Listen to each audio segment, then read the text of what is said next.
Christine crouched over the toilet seat, her breaths coming in shallow, nervous gasps. With a steady hand, she dipped the pregnancy test stick into her stream of urine, keeping her eyes locked on it for a few seconds. After what felt like an eternity but was only a few seconds, she withdrew the stick and placed it on the edge of the toilet seat with trembling hands. Unable to watch, she started to pace the spacious bathroom while wringing her fingers and anxiously tugging her hair. A part of her was trying hard not to put her hopes up, while another part, the desperate part, kept thinking that this might be it. After 4 years of trying for a baby, this might be it. She continued to pace, making a conscious effort to not glance at the stick until enough time had passed for the results to be ready. This was a crucial moment, and the result would either be her biggest miracle or heartbreak. She clasped her hands together and tightly shut her eyes, praying that this moment didn't end as many moments before, in tears. After enough time had passed, she stopped pacing and walked slowly toward the stick. With one deep breath, she glanced down at it, her heart almost stopping when she saw only a single line. Negative. Always negative.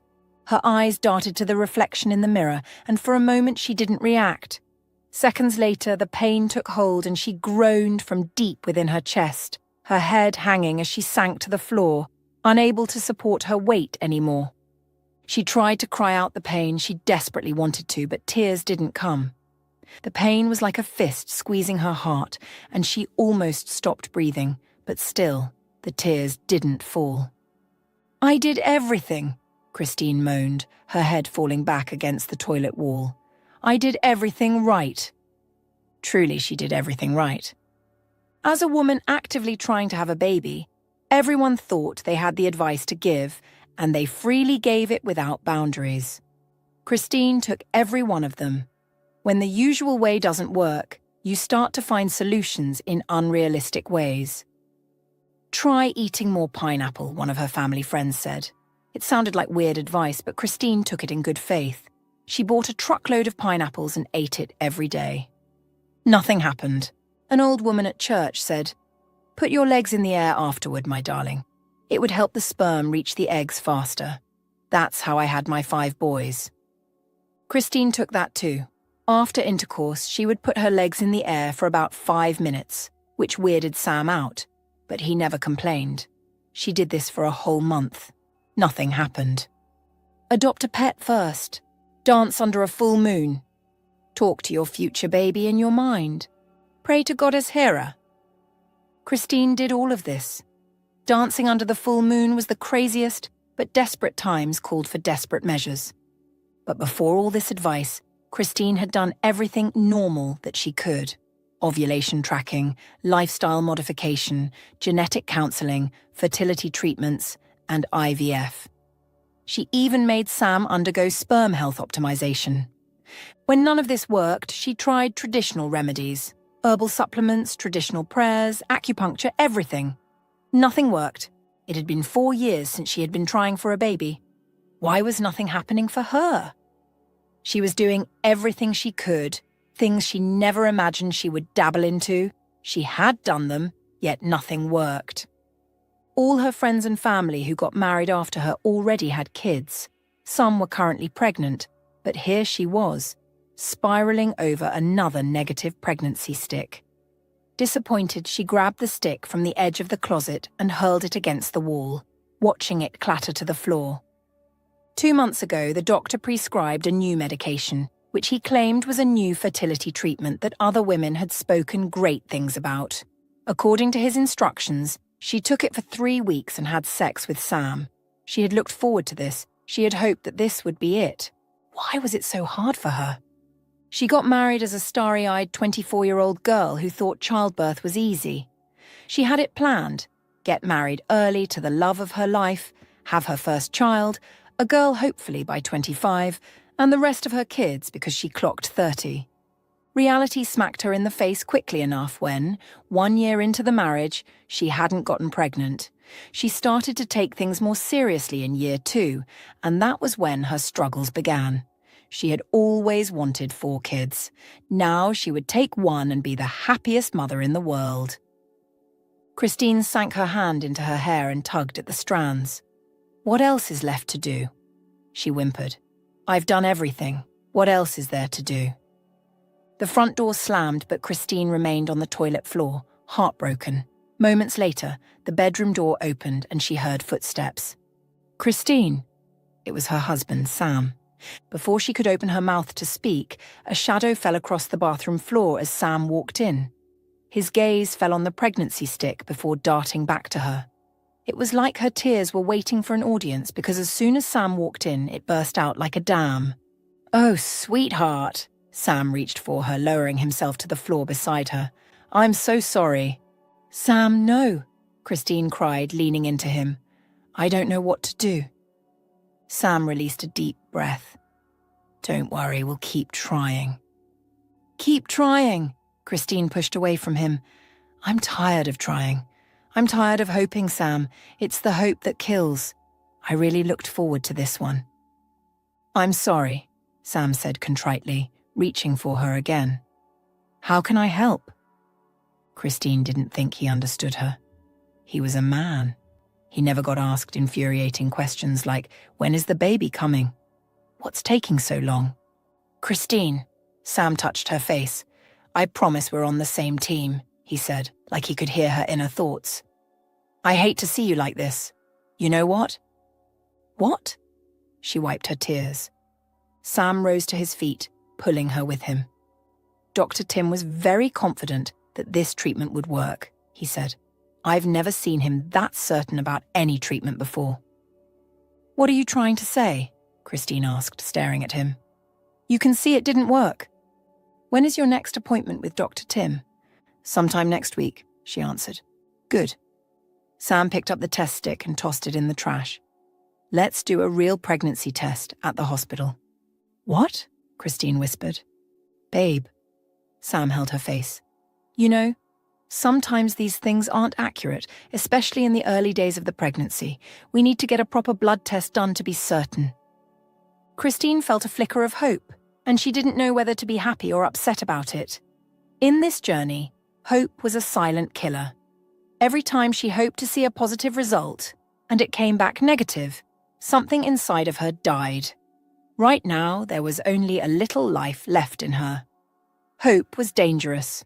But Sam was right. Dr. Tim had told her the same thing. Pregnancy test sticks were great, but sometimes it wasn't accurate, especially for early pregnancies. Sam kissed her forehead and smiled softly. "What day is it next week so I can clear my schedule?" "I'll go with you." For the first time that night, Christine smiled. She didn't know how Sam did it. He was always cheerful, never showing disappointment at her. It was one of the things that kept her sane. "I'll have to confirm with Dr. Tim first," she answered. "Probably Tuesday or Wednesday." "You know what? Whatever day it is, I don't care. I'm going with you. Okay?" Christine chuckled and wiped off the rest of her tears. "Okay." Sam was a branch manager in one of the popular bank branches in town. As a banker, he was almost always busy. It was hard to reach him at work, so making time to follow her to the hospital was a sweet gesture that she appreciated. Sam started to run a bath. He reached into the cabinets above and picked out one of her favorite strawberry bath bombs. "Come on, babe," he said. "This would help you relax." "You don't have to do all of these," Christine said. "You must be so tired from work. It should be the other way around." Sam rolled his eyes. "It doesn't matter. Get in the bath. When you're done, we can eat and chill." Christine removed her clothes and sank into the bath, groaning when the cold water seeped over her skin. "Thank you, Sam." He waved her off and kissed her forehead. "Listen, I love you, okay?" "Okay. I love you, Sam." "I know," he said. "Never forget that we're a team. We're fighting this together, not fighting each other." "Got it?" "Got it," she laughed. "Good." He nodded and left the bathroom. Christine watched him leave with a lingering smile. She didn't know what she did to deserve Sam, but at least that was one thing in her life that she did right. She couldn't imagine going through this pain with another man. It wasn't easy, even with Sam's patience and loving kindness. She leaned her head against the tub, letting all her worries and fears go. There was still a hope to hold on to, and she hoped that her visit to the doctor next week would be favourable. On Tuesday of the following week, Christine prepared to see Dr. Tim. As it always did whenever she was going to the hospital, her heart started to beat wildly. She didn't know what today would bring, but she could only hope and pray that it was different. After the pregnancy test, Stock showed a negative result. She held on to a small hope that the blood test would say something different. When she called Dr. Tim to schedule this appointment, he told her to keep her fingers crossed. The good doctor always tried to reassure her, but Christine realized she was alone. It wasn't easy to relax or keep her fingers crossed, although she appreciated everyone's good gesture. After trying to calm her racing heart for a few minutes, she picked up her phone to call Sam. She had told him a few days ago that the appointment was for 2 p.m. today, and it was already 1:30. Was he meeting her at home, or should she pick him up at the office? She called him twice, and when he didn't answer, Christine decided to drop by his office and pick him up. He had probably forgotten about the appointment due to work. One would think as a branch manager, Sam had flexible working hours, but it wasn't so. He left home as early as 7 a.m. every morning and didn't return until 6 p.m. He always travelled for work and never had time to take vacations or breaks. He was working so hard for their family, and Christine wished she could, at least, give him one child to care for. They both had so much love they needed a baby to channel this into. As she drove towards Sam's office, she forced back tears. This wasn't the time to cry, especially since she would meet Sam's staff and subordinates very soon. She needed to look her best. When she parked in the bank's garage, she quickly checked her reflection in the mirror, touched her powder, reapplied lip gloss, and descended the car. The receptionist, a friendly lady called Simone, smiled when Christine walked in. "Good afternoon, Mrs. Bailey," she greeted.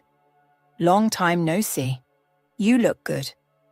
"Thank you, Simone, and so do you," Christine smiled. "I'm here to see Sam. Is he in? We have an appointment, and he's not been taking his calls." "Oh, please hold on." Simone picked up the phone, hit a few buttons, and put the phone to her ears. After a few seconds, she shook his head. "He isn't taking the call, but you can go right up," she said. "I haven't seen him leave all day." "Thank you." Christine headed to the elevator and bumped her foot impatiently. It was almost 2 p.m., and she hated being late for her doctor's appointment. Not even today that she was in a hurry to get this visit over and done with. Sam's secretary, Alice, wasn't at her desk as Christine hurried towards Sam's door. It was a shame because she liked Alice a lot. "Sam?" Christine pushed the door and walked into the office. "Sam, are you— Oh my God!" Her hand flew to her mouth as shock and disappointment spiraled through her. Her husband was stark naked, and so was Alice, her thin red hair wild and frizzy, which was evidence of what she just witnessed. They froze when they saw her, a look of pure shock crossing their faces. Alice scrambled off the desk and Sam yanked up his pants. "It's not what you think, Christine." Christine was a fan of rom-coms and romantic melodramas, so she had watched so many with cliché lines like, "It's not what you think, please let me explain," and "It was just this one time." She always laughed at this cliché. She never knew it would one day be her turn. As she watched them scramble into their clothes, she felt her heart shatter. She didn't know she was crying until she felt the wetness on her cheeks. "Christine," Sam walked towards her. "Please let me explain." She turned mindlessly and hurried out of the office. Running back outside, she hit weird looks from staff and patrons, further embarrassing her. It was ironic how she had taken careful care of her appearance on her way in, but now she didn't care that her eyes were probably smudged with mascara and eyeshadow. "Mrs. Bailey," she heard Simone call as she ran out of the bank. "Is everything all right?" Was everything all right? Christine almost laughed as she slipped behind the wheels and zoomed out of the bank. If Simone had asked that question on her way in, Christine would have said she was 10%, and that 10% was her marriage, the only good thing in her life. But now, Everything was 100% not all right. Her life had just shattered like fine china, and she would never be able to pick up the pieces. She was halfway home before she remembered her doctor's visit. But what was the point? There was no need. With her luck, it was already safe to assume the blood test would also be negative anyway. When she got home, she calmly entered the house and entered the bathroom. This was fast becoming her favorite spot in the house, Christine thought, as she leaned on the counter while staring at her reflection in the mirror. Every time she was in pain, this was where she ran to. Her eyes were rimmed with tears, her face stained black and glittery brown with eyeshadow. She reached for some cotton pads in the cabinet above and wiped her face clean. When this was done, she dabbed her face with cold water. She was about to leave the bathroom when the bedroom door opened, and Sam appeared. He looked haphazard, like he didn't stop to adjust himself before chasing after her. His buttons were still undone, and so was his zip. His hair was rough, and Christine imagined Alice running her hand through it. As they stared at each other across the room, Christine's heart bled. Sam and Alice had looked so comfortable together. It wasn't the first time they were having sex with each other. Was that why he was always busy? Was that why he was never home? Whenever he went on business travels, he always went with Alice. Was this what they did there? She was so in love with Sam and had always thought he loved her the same way. She met him 6 years ago at an entertainment event, and they kicked it off. They both used to be super fun and outgoing, but that all changed in the marriage. The pressure of infertility was too much. They barely had time for anything else. "I can explain," Sam said, holding his hands like he was trying to appease a child. "Just let me explain." Christine didn't react, and Sam floundered. "It was just a casual fling," he said. "I didn't mean for it to happen, babe." "Casual fling that's been happening for years?" Sam blanched. "Only 2 years," he said and frowned. "How'd you know that?" "I didn't," she shook her head. "You just told me." Sam's frown deepened, and at that moment, Christine saw that he was not remorseful for cheating. He was only sorry he got caught. "Christine, don't be like that," he said, sighing impatiently. "I know I shouldn't have done that, but you can't completely blame me." Christine gaped at him. "What do you mean I can't completely blame you? Should I share the blame with you?" "Yes," he threw his hands in the air, "because you made things so hard. You're not the girl I married anymore." "What? And Alice is the girl you married?" "Alice is..." He ran a hand through his hair. "Alice is different, okay? She's fresh. She makes me forget." "Makes you forget what?" "She makes me forget you," he said, and Christine sank onto the bed, unable to support her weight anymore. She felt utterly drained and wished she hadn't stayed to listen to Sam's sorry excuse of an apology. But Sam wasn't done. He continued to talk. "She makes me forget this marriage just for a little while. I love you, Christine, but lately it's been so hard with you. Everything is draining." "What are you talking about?" A thick ball of bike lodged in her throat as she looked up at him. She knew she was setting herself up, asking for clarification, but she wanted to know what she did to deserve this torment. "Christine, you're always sad," he cried. "You're always depressed. You make it so hard to live with you." Christine stared speechlessly at him. "I needed to find peace, and I got it elsewhere. You should do a better job of making me happy, and I swear I won't look anywhere else. It's not like she's better looking than you. There's no reason I should be with her if you were so unhappy and unwelcoming all the time." "I cannot believe you, Sam." "And Alice always looks so put together," he said. "Maybe because she works. You just stay home all day." "Because you told me to quit my job," Christine exploded. "You told me to quit my job and focus on having a baby." She couldn't believe he was using this against her like this. When he brought the suggestion a year ago, she accepted it without complaints because it felt right. When she told her parents, they advised against it, but she didn't listen. "And that's the freaking problem right there," Sam snapped. "The baby, the baby, the baby. Everything is about a baby that you don't have." Oh, God. He wielded his words like a knife, and it seared through her like butter. You are hyper-focused on the baby. You don't think about anyone else. Anytime we have sex, it's boring because you're only doing it for the baby. We never have spontaneous sex. Everything has to be planned to perfection. And it feels like a chore. With Alice, it's spontaneous, it's passionate. He shook his head. Christine didn't believe he was still mentioning Alice in their argument. Right now, he didn't look like the Sam she knew. He looked and talked like a complete stranger. You know my struggles, Sam, Christine said shakily. How dare you say this to me?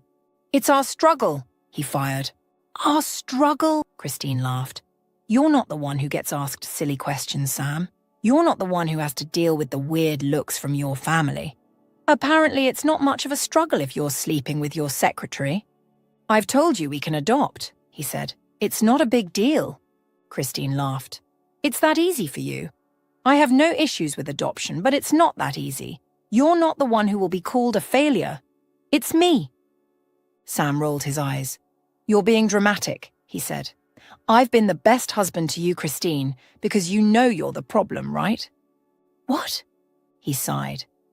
I mean, if I wanted, I could get another woman pregnant right now, but I've been careful. If it's not you, I don't want anyone else. The last hope died in Christine's eyes. It would have been so hard to work her way into forgiving Sam after what she saw, but she could have done it. But with all these things he had said to her? It was impossible to ignore those. The words hurt even more than the image of Alice and his stuck in her head. Without responding to him, she turned away and walked into the bathroom, locking the door behind her.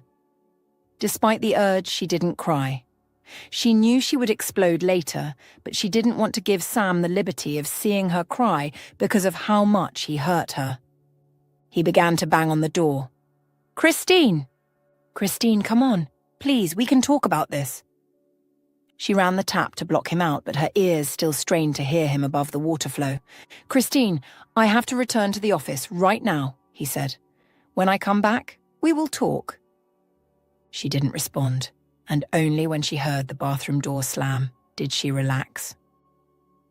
Christine didn't sleep a wink through the night. She had locked herself in the guest room last night, and even when Sam returned from work, she didn't see him. He had banged and knocked on the door, but she said nothing to him. She had heard enough. Everything he said was engraved into her heart, and there was no taking it back.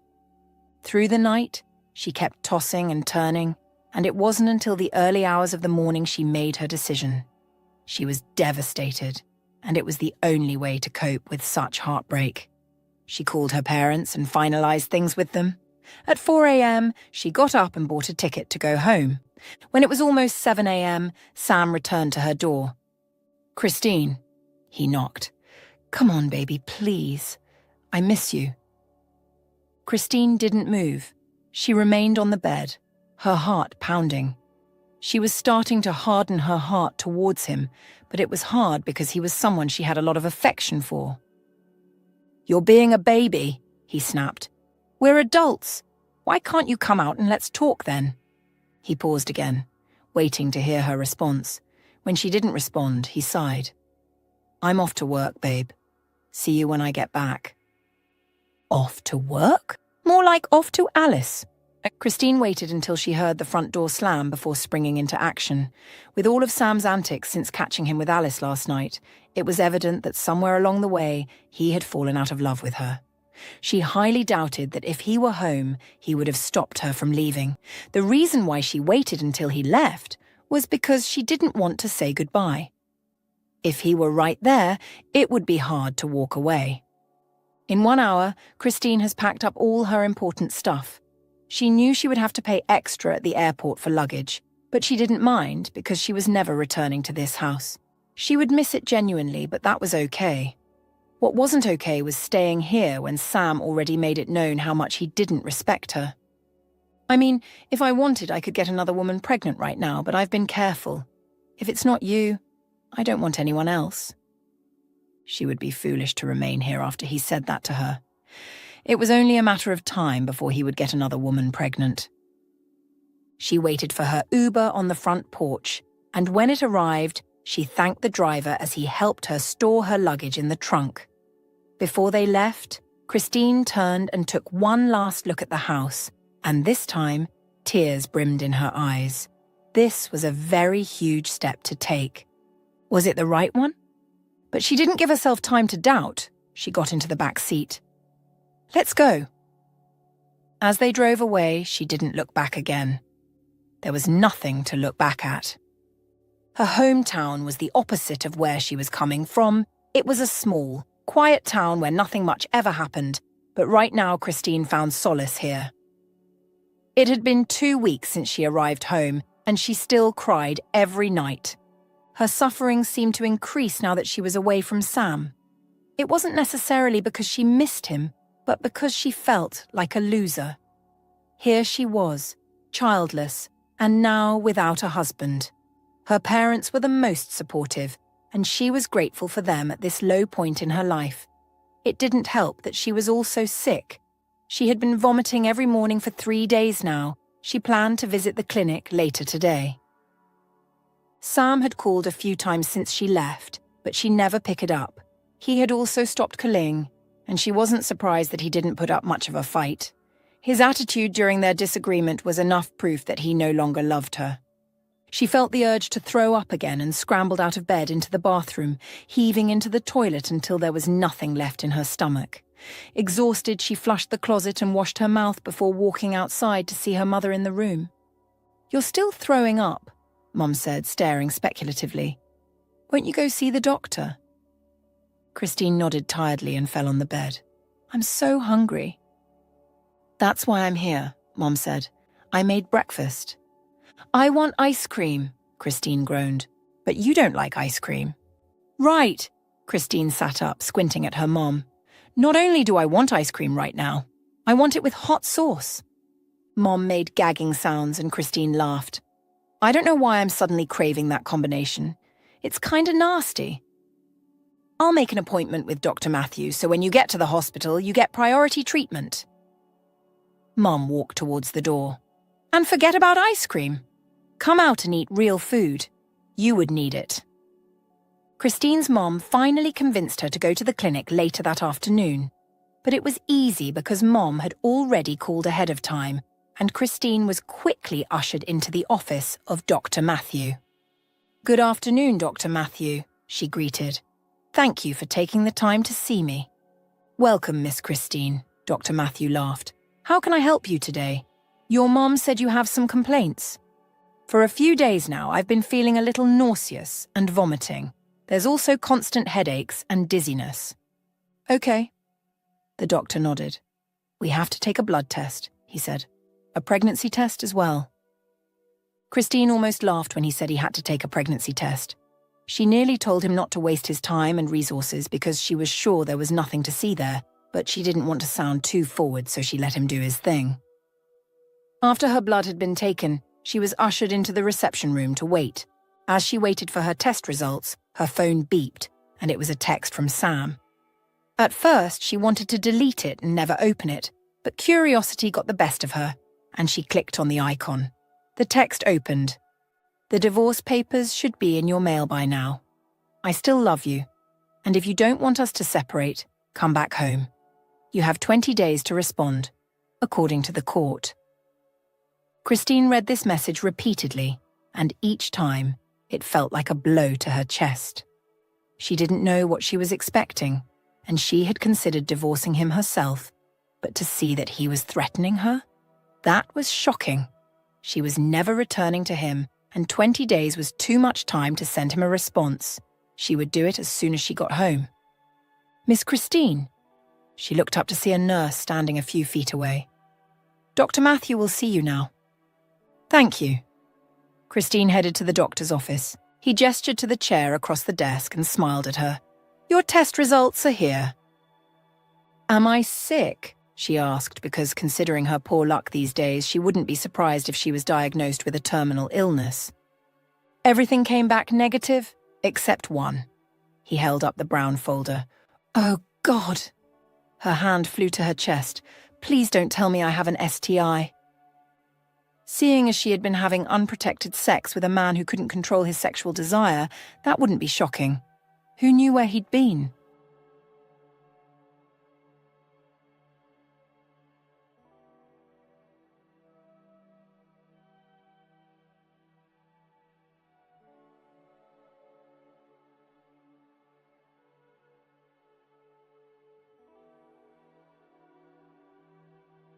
It probably wasn't only Alice.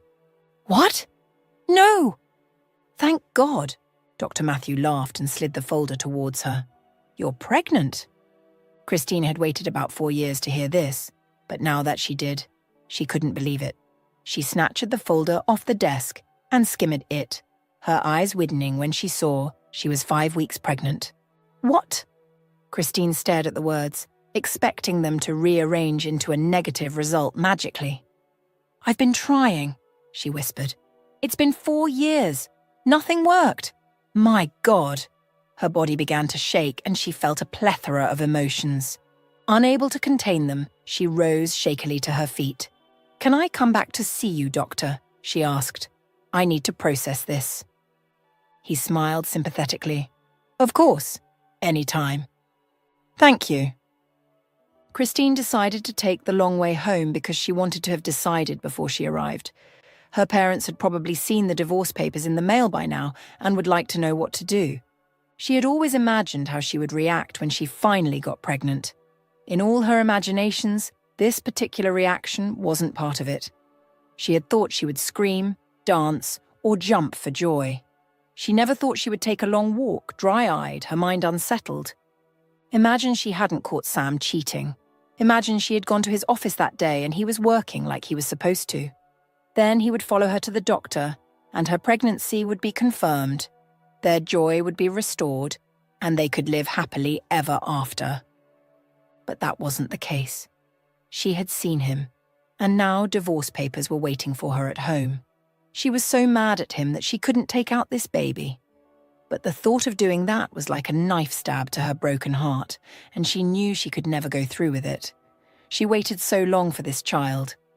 It didn't matter whether Sam was in her life or not, she would care for the baby. Although she hurt for what could have been, she didn't want him back, nor did she want him anywhere near her and the kids. Chris! Christine froze on the sidewalk. She hated the nickname, Chris, and only one person called her that to annoy her. He had been calling her that since she was 10 and he was 12. His name was Stan, her childhood friend. She whirled in the direction of the voice, her eyes widening to see Stan standing, a soft smile on his face. He looked different in the best way possible. His hair was cropped short, highlighting his face and aristocratic jawline. She had always secretly admired his stirring jawline, even though she teased him for it. He looked very handsome and more mature than ever. Her heart skipped. Chris, he said, taking a step forward. It's been 6 years, he said. Yes. Come here. He opened his arms and Christine ran to him, laughing. They embraced each other, laughing and talking over one another. I've missed you, Stan, Christine said genuinely. It was the first time she had laughed in days. Thank goodness you've grown into your jaw. Stan threw his head back and laughed hard. Then he grabbed her shoulders and held her at arm's length. First of all, Christine, you look beautiful, as always. He had always told Christine she was beautiful, but it still made her toes curl. Thank you. Now tell me what's wrong. What? Her eyes widened. Stan had always been able to read her like a book, but it's been 6 years and there was no way she was still an open book to him. Nothing is wrong. I was just taking a stroll. Thankfully, the result folder in her hands didn't have the hospital stamp. Come on. He rolled his eyes. I know you very well and you look exhausted. Not I've been strolling in the sun exhausted, but deeply exhausted. Christine pulled away from him, bile forming in her throat. It had been 6 years since she last saw Stan. He looked like he was doing very well for himself. How could she tell him everything wrong with her life when she was supposed to be doing great? I've got to go, she said hurriedly, turning away. Christine? Stan pulled her close. It's okay. We can... It's not okay, she cried, tears falling down her face. It's not okay, Stan. Swiftly, Stan pulled her into his arms and led her towards the back of the complex. She didn't realize they'd been standing in front of a shopping complex. There was a private area at the back, and Stan led her inside, shutting the door behind him. Talk to me. Christine didn't talk to strangers or old friends about her struggles. but there was a softness in Stan's eyes that was new to her. She told him everything, including Sam's infidelity and the pregnancy news. When she finished, he nodded and held her close. "It's okay, Christine," he said. "Don't punish yourself for another person's sins. You did nothing wrong. He should have been there for you. Not accuse you of pulling back when you were in pain." "I want a divorce too," she answered, feeling much lighter. She could finally breathe well, and it seemed her head got clearer. She didn't regret telling Stan at all, even though she just met him again a few minutes ago. It felt like time had not passed between them. They had already fallen into their old friendship pattern. "What about the baby?" he asked. "I don't want him in the baby's life," she said. "I want him completely gone from our lives." Stan leaned back in his seat and observed her. "That may be a little difficult. Why?" "In legal proceedings, they deal with facts, figures, and data, not emotions.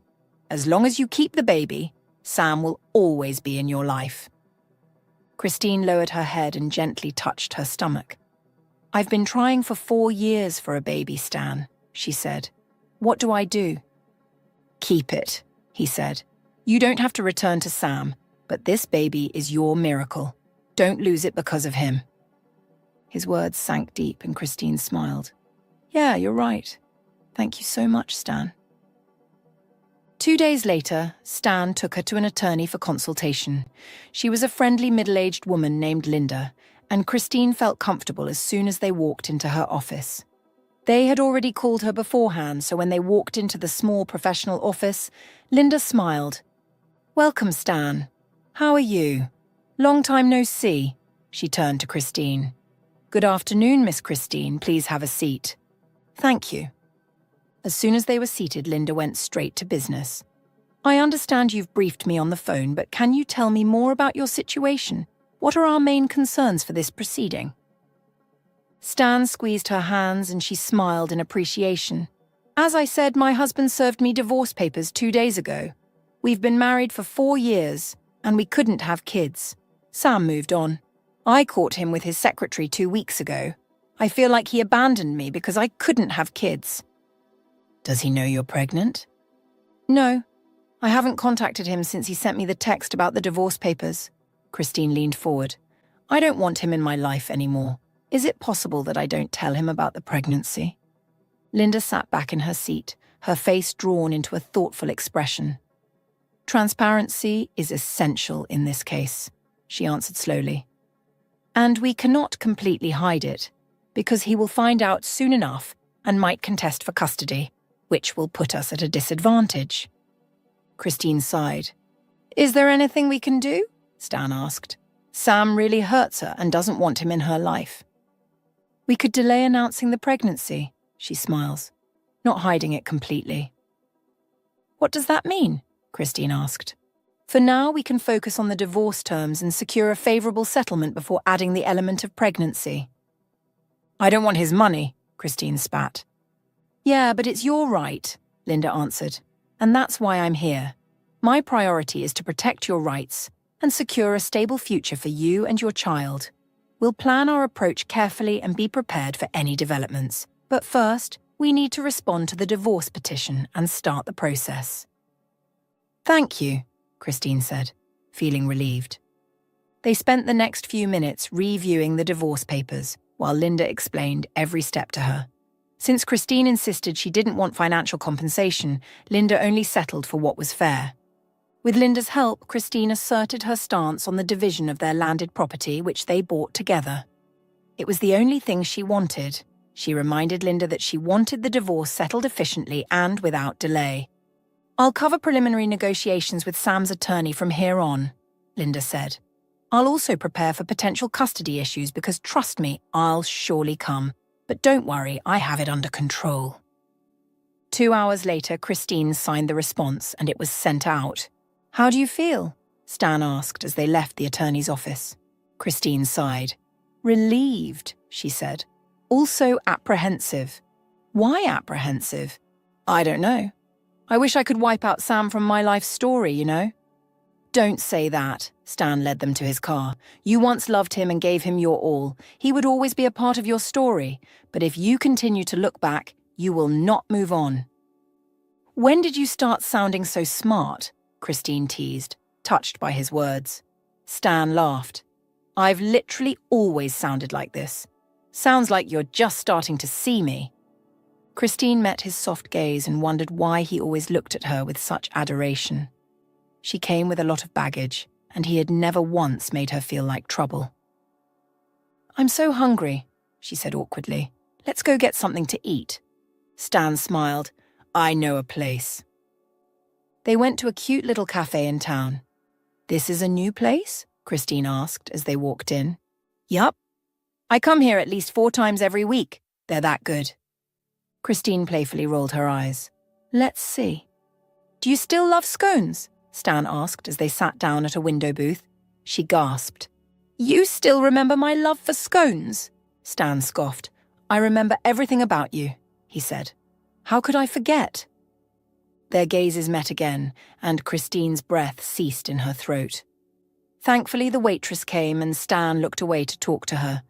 It was true that time flew when you were having fun because Christine didn't notice how much time had passed until she could barely see 2 feet in front of her. Stan escorted her back home and she waved him goodbye at the door with a shy smile. Her parents were in the living room when she entered, and she tried to sneak back into the house without alerting them, but her mother caught her right when she neared the hallway. Darling, you're back, Mum said. Have you been hanging out with Stan all day? We were at the attorney's, Christine answered. All day? Dad quirked his brows. Christine rolled her eyes. I'll be down in a few minutes, she said, hurrying down the hall. Let me take a quick shower. Before they could argue, Christine disappeared into her room. Her phone beeped, and she thought it was Stan because she'd told him to let her know when he got home. It was a message from Sam. Please pick up my calls. I want to talk to you about the petition. The phone started ringing as soon as his message came in, and for a moment she considered taking the call but decided against it. There was nothing to discuss. Linda had assured her that subsequent conversations would be had by her and Sam's attorney. She let the call go unanswered. By the time she showered and changed into nightwear, he had called 10 times. A text came in from Stan. I'm home. Thanks for a wonderful day. She should be thanking him. He had taken her to Linda, who seemed very efficient. Then he took her to that beautiful eatery where they served the best scones she had ever eaten. From there they went to the park where they talked and caught up with everything in each other's lives. She sent a response to Stan. I should be thanking you. I had an amazing time as well. She had just hit send when a text from Sam entered. Christine groaned because Sam was ruining the vibe. She clicked on his text and gasped at how malicious it was. I'm going to make sure you get nothing, not even the house. I wanted to take you back, but now I don't want that anymore. Good luck trying to live without me. I'm simply going to move on. And, oh, I can finally have kids. Christine stared at the message for minutes, wondering how she didn't see the signs of Sam's hatred. It was right there. Thankfully, Stan sent her another text. Can I call you? Christine responded with a yes, and Stan's call came in seconds later. It didn't take long for her to forget all about Sam and his threats. 3 months after sending her petition response and agreeing to the divorce, Linda was finally able to secure a date for mediation. Despite explaining her urgency to get the divorce done, Sam had refused to budge.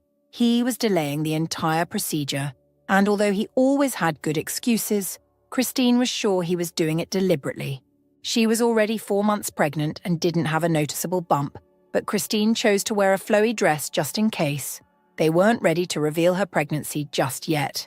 On the day of the mediation, Stan offered to drive her to the location, and no matter how much she tried to convince him not to bother, he refused. Christine wished he wouldn't stress himself because, according to Linda, he wouldn't be allowed into the room during the mediation session, but he said he didn't mind and would wait in the car. Linda was already at the location according to the text message she sent Christine as they drove into the garage. Christine texted back to let her know she also just arrived. She turned to Stan as he turned off the engine. For the past 4 months, this man had been her shield and comfort. The fact that she had Stan was proof that a god out there was looking out for her. Stan made it all better, and she didn't know what she would have done without him. "I don't know how long I'd be in there," she said. "I'm not sure how comfortable I'll be, knowing you're out here just sitting in the car." Stan laughed. "I'll find a cafe to sit in then. Will that make you comfortable?" She nodded. "I think we drove past one on our way here." "I'm aware." Stan pulled her close. This was another thing she loved about him. He was always generous with his hugs, and being in his arms like this made her feel safe. She relaxed into his embrace, wishing she could stay here all day. "Don't be nervous, okay?" He kissed her forehead. "Be strong. You know what you want. Go for it." "Thank you, Stan. Honestly." "You're welcome," he said. "Now go smash it." Seeing Sam again after 4 months did nothing for her. Her heart did not quicken. Her stomach did not fall. No butterflies. Just anything.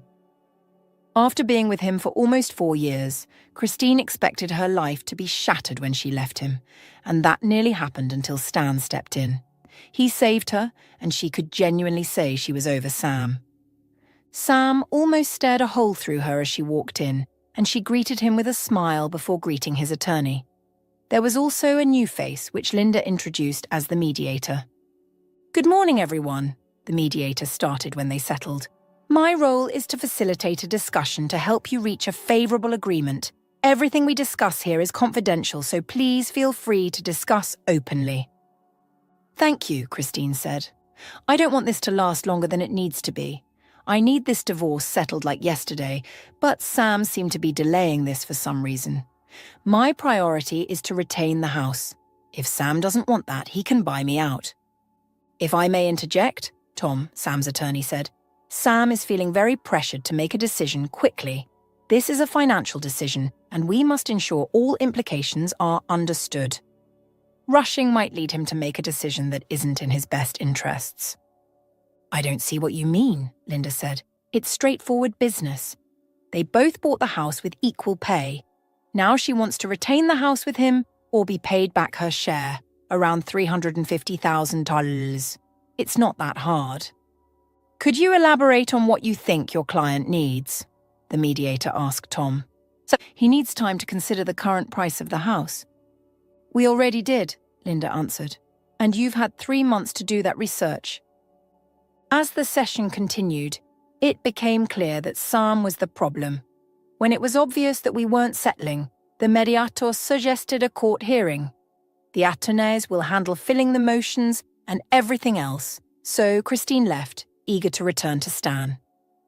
His car was in the garage, and she wondered if he went to the cafe or sat in the car all through. It had been a few hours. She was almost in his car when she heard Sam's familiar voice behind her. "Christine, wait!" With a tired sigh, she turned to him. "Can I help you?" "Christine, come on." He ran a hand through his hair. "How can you move on so fast?" She rolled her eyes. "Is that all? I really have to go." He cursed under his breath. "Are you sure you want to do this?" he asked. "Think carefully about this. We can still settle everything amicably." "Christine, are you ready to leave?" She jumped at the sound of Stan's voice and turned to see him leaning against the vehicle. Sam narrowed his eyes at Stan before turning to her. "Who is that?" "Mind the business that pays you, Sam," Christine answered and walked away. As they drove out of the garage, Sam remained in the same spot, gaping at them. "I take it that's Sam?" Stan asked. "Yeah. How did it go?"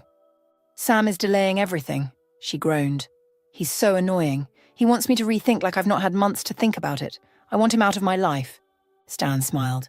"So what's the next thing?" "A court hearing. Linda will fill me in with all the details." Christine didn't want to return home yet, so Stan drove them to a park.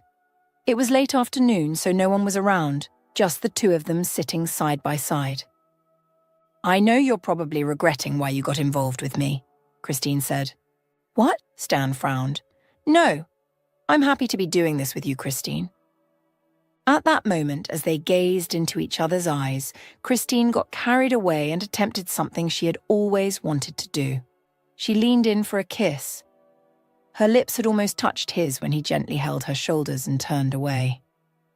The rejection stung and brought her crashing back to reality with a thud. "I'm so sorry." She rushed to her feet. "So sorry, Stan. It won't happen again." "Hey, hey." Stan grabbed her arm and gently pulled her onto his lap. She sat rigidly, deeply embarrassed. What was she thinking? "You don't know how badly I want to kiss you, Chris," he said. "I really want to. I think about it day and night." "Then why did you stop me?" "Because I'm not sure why you're doing it," he answered. "Are you kissing me because you truly want me? Or because you're angry with Sam?" Christine sucked in a deep breath. "Stan, I would never do that to you, never. I don't think about Sam at all. I don't want him anymore, and I'm serious." "Are you sure?" Stan's eyes brightened. "Because I love you, Chris," he said. "I always have." Her mouth fell open, scared to tell him she loved him too, because he might not believe her.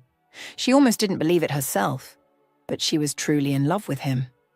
"I want the opportunity to treat you right," he said. "Sam was a fool for having you and messing it up. I understand why he's trying to stall now, and I'm afraid you'll eventually give in." Christine touched his face. "Never. I will never give in to him. I don't love him anymore. I love you." Stan shook his head. "Don't say things you don't mean, Chris, please." "I love you," she repeated. "I'm saying it because I mean it."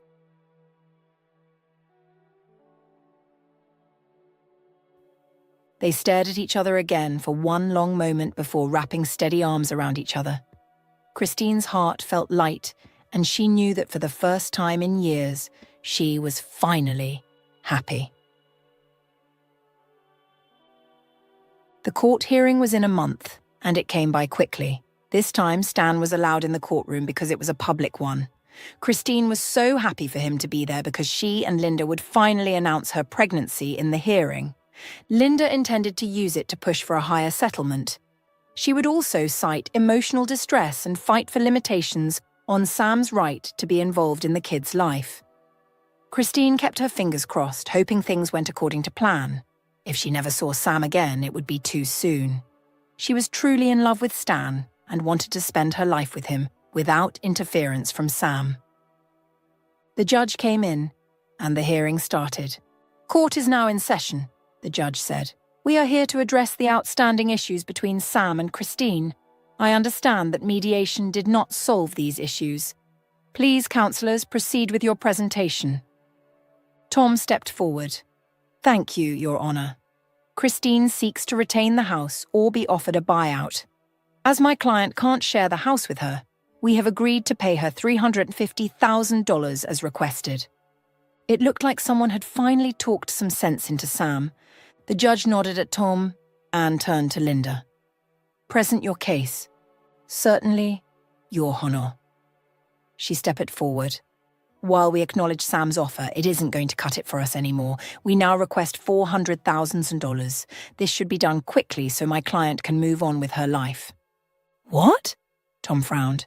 "Yes," Linda smiled at him, "because my client just found out that she's pregnant." The courtroom fell silent for a few seconds until Sam loudly gasped, "Christine." He tried to approach her table, but the stern look of Tom and the judge stalled him. "Oh, God, I can't believe this." He turned to the judge. "Please, I don't want to do this anymore. I don't want a divorce." "What are you trying to say, Mr. Bailey?" the judge asked. Tom stepped forward. "My client requests that the court grant him more time for reconciliation before the finalization of the divorce." Christine was distraught when the judge granted Sam 6 weeks. She couldn't believe she'd be stuck with him for another 6 weeks. It was annoying. When the judge left, she was hurrying back to Stan, whose arms were wide open to receive her, but Sam stopped her. "Christine, please wait." Irritated by his incessant antics, she turned to him. "What?" "Can we talk?" They were still standing in the courtroom, with their attorneys several feet away and Stan behind her. "I didn't want it to get to this," Sam whispered, his eyes rimmed with sadness. "I served you the divorce papers to scare you into returning to me. I can't believe you accepted it. Please, Let's get back to our senses and resolve this, Christine. Christine turned to Stan and gestured for him to come closer. He was eyeing Sam angrily, and she guessed Sam's only saving grace was that they were in the courtroom. Sam. Christine took Stan's hand and twined their fingers. Sam's eyes widened. This is my boyfriend, Stan, she said. It's barely been half a year since we separated, Sam fired. And you're already dating? You never loved me, Christine. Christine chuckled. Going by your ideology, you also never loved me, she said. Seeing as you were sleeping with your secretary for 2 years, while still married to me. Please forgive me, please. Sam reached for her arm, but Stan stepped in between the both of them. Don't touch her. Get out, man, how dare you? Sam fired, but Stan maintained his cool. We left a furious Sam behind and headed to the car. Are you okay? Stan asked, helping her into the car. More than okay, she laughed. Let's go home. Instead of taking her home, Stan drove them to the park again. This was fast becoming their favourite spout. As usual, no one was there, just the two of us. Thank you for being there with me today. Christine hugged Stan. I love you. Stan gasped. Look over there, he said, pulling away and pointing at something behind her. Christine looked, but there was nothing behind her. When she returned her attention to Stan, she almost fell off the bench. Stan? Tears stung her eyes.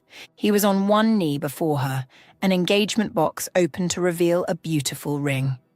She blinked at the ring before looking into Stan's face. Will you marry me, Chris? He asked, his eyes full of love. Please? I love you, Chris. I want to do right by you and your child. But how? Christine asked. I know we've done all we can, but Sam will forever be in my life. Can you?